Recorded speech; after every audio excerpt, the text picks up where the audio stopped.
जय हिंद साथियों, मनोज अकेडमी में आपका स्वागत है। आज के वीडियो में हम क्लास 10 के इकोनॉमिक्स चैप्टर 4 वैश्वीकरण और भारतीय अर्थव्यवस्था, आज हम इस अध्याय के महत्वपूर्ण प्रश्नों का उत्तर करेंगे। साथियों, इससे पहले भी मैं क्लास 10 के अन्य विषयों के ऊपर वीडियो बना चुका हूं, तो आपने वो वीडियो अभी तक नहीं देखे हैं तो हमारे चैनल के प्ले लिस्ट में जाके आप सारे वीडियो देख सकते हैं। तो चलिए देर न करते हुए इस अध्याय के महत्वपूर्ण प्रश्नों का उत्तर करते हैं। देखते हैं पहला प्रश्न। देखिए, पहला प्रश्न है कि वैश्वीकरण से आप क्या समझते हैं। तो हम इसका उत्तर करेंगे कि दुनिया के विभिन्न देशों के बीच परस्पर संबंध, एक दूसरे को व्यापार करने के लिए प्रोत्साहित करना, प्रौद्योगिकी का आदान प्रदान तथा एकीकरण की प्रक्रिया ही वैश्वीकरण कहलाता है। आगे देखते हैं। देखिए, दूसरा में है उदारीकरण क्या है। तो हम इसका उत्तर करेंगे कि सरकार द्वारा अवरोधों अथवा प्रतिबंधों को हटाने की प्रक्रिया को उदारीकरण कहते हैं। अगला प्रश्न देखिए कि विश्व व्यापार संगठन WTO क्या है। तो हम इसका उत्तर करेंगे कि यह एक ऐसा संगठन है जिसका उद्देश्य है अंतर्राष्ट्रीय व्यापार को उदार बनाना। यह विकसित देशों ने मिलकर शुरू किया है। विश्व व्यापार संगठन अंतर्राष्ट्रीय व्यापार से संबंधित नियमों को निर्धारित करता है। अगला प्रश्न देखिए। चौथा प्रश्न है कि भारत सरकार द्वारा विदेश व्यापार एवं विदेशी निवेश पर अवरोधक लगाने के क्या कारण थे। इन अवरोधकों को सरकार क्यों हटाना चाहती थी।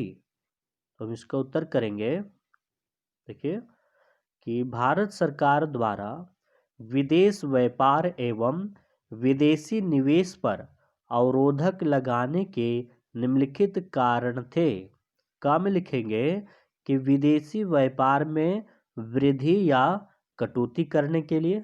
खा में लिखेंगे कि देश में किस प्रकार की वस्तुएं कितनी मात्रा में आयातित होनी चाहिए। ग में लिखेंगे कि देश के उत्पादकों को विदेशी प्रतिस्पर्धा से संरक्षण प्रदान करने के लिए। उसके बाद पैराग्राफ चेंज करेंगे और लिखेंगे कि इन अवरोधकों को सरकार हटानी चाहती थी क्योंकि सरकार ने यह महसूस किया कि यह भारतीय उत्पादकों के लिए विश्व के उत्पादकों से प्रतिस्पर्धा करने का समय आ गया है। प्रतिस्पर्धा से देश में उत्पादकों के प्रदर्शन में सुधार होगा क्योंकि उन्हें अपनी गुणवत्ता में सुधार करना था तथा विदेशी व्यापार एवं निवेश सुगमता पूर्वक हो सके। आगे का प्रश्न देखते हैं। देखिए, पांचवा प्रश्न है कि श्रम कानूनों में लचीलापन कंपनियों को कैसे मदद करेगा। तो हम इसका उत्तर करेंगे कि लचीलापन का अर्थ होता है व्यापार पर लगे अवरोध अथवा प्रतिबंध हटा देना। यह कंपनियों को इस प्रकार मदद करेगा। का में लिखेंगे कि लचीलापन से विदेश व्यापार तथा विदेशी निवेश आकर्षित होता है।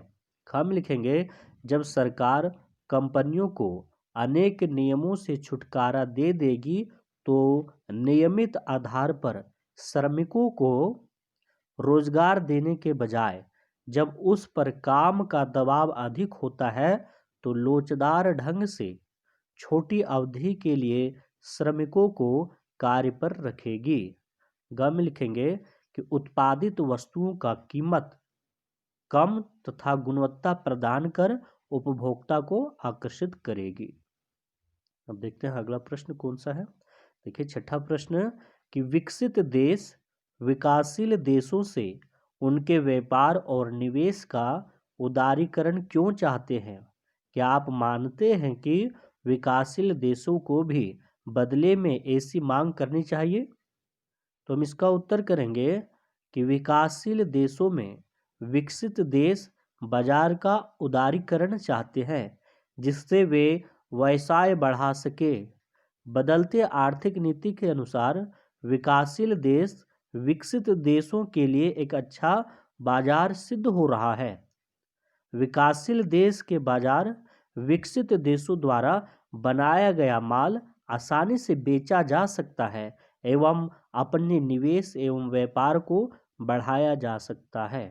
अब पैराग्राफ चेंज करके लिखेंगे कि मैं ऐसा समझता हूँ कि विकासशील देशों द्वारा भी विकसित देशों से भी अधिक आर्थिक सहायता तथा विभिन्न प्रकार के व्यापारिक अवरोधों को समाप्त करने की मांग करनी चाहिए।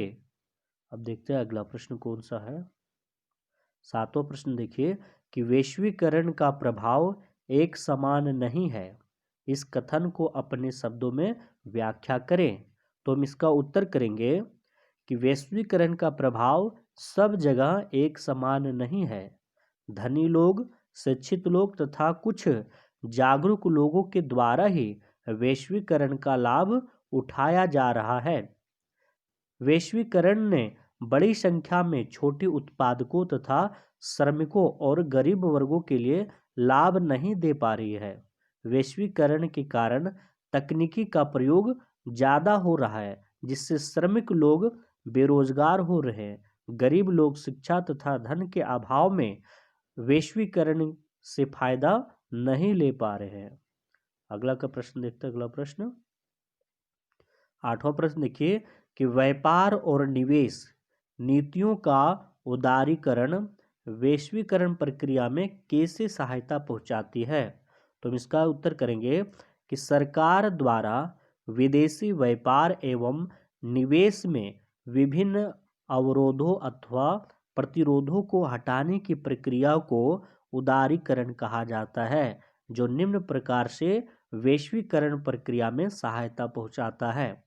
कम लिखेंगे कि उदारीकरण के कारण व्यापारियों को मुक्त रूप से व्यापार संबंधों निर्णय लेने में सफल हुए हैं। हम लिखेंगे कि इसके कारण उच्च गुणवत्ता वाली नवीन तकनीक का विभिन्न देशों के बीच स्वतंत्र रूप से लेन देन हो रहा है। गम लिखेंगे कि एक दूसरे देश के यहाँ आने जाने से उनके सामने रोजगार, आय एवं शिक्षा के बेहतरीन विकल्प सामने आया है। हम लिखेंगे कि विभिन्न देशों के बीच वस्तुओं का लेन देन संभव हुआ है। तो साथियों, इस तरह इस अध्याय के ये सभी महत्वपूर्ण प्रश्न थे। इस अध्याय से अगर कोई आपको कुछ भी दिक्कत है तो आप हमें कमेंट करके अवश्य बताएं। आपकी उस दिक्कत को अवश्य सोल्व किया जाएगा। तो साथियों, आपको ये वीडियो कैसा लगा आप हमें कमेंट करके अवश्य बताएं। और अभी तक आपने हमारे चैनल को सब्सक्राइब नहीं किए हैं तो आप हमारे चैनल को सब्सक्राइब अवश्य कर लीजिएगा। आपका बहुत बहुत धन्यवाद।